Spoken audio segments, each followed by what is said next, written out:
Салам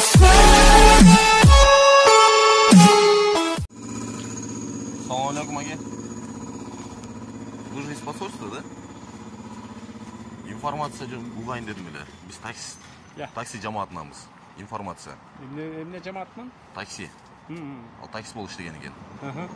Ошого информация билеличи дедик эле. Кандай эмне болуп жүрүп атканын. Мас келсин, азыр тергөөчү сүйлөшүп көрөбүз. Наркотик деп пакет алса керек да бирөөдөн.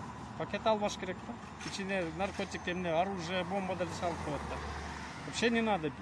Такси не для перевозки пакетов. Бул доставка алган бекен. Ошондой деп атат, пока эми азыр келсин, ана адвокаттар менен сүйлөштүк. Аз тергөөчү болсун, сотко киргизсе киребиз. Коронавирус деп киргизбесен да адвокаты кирет да. Анан жанагы 3 бала бирөө чыкты.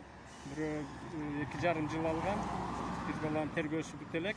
Таксистер баягы мошенничество кылып 3 баланы отурушуп койду да, эми бирөө чыкты уже. Жанагы чоң атасына кирип, вот.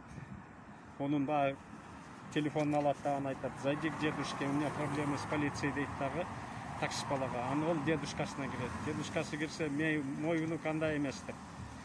Анан дагы мошенник да, неизвестный номерден. Дагы кирген 15 миң берет деп. Анан кирген дедушкасы берет да 2 миң алып кал, мага карточкамы ыргыт деп 13 миң ыргытат. Эми ондай кылбайт да.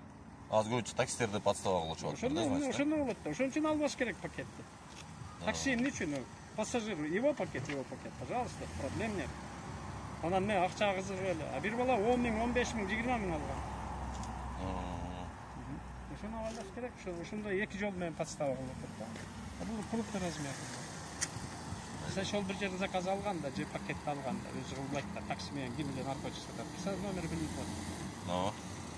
Макул, рахмат аге.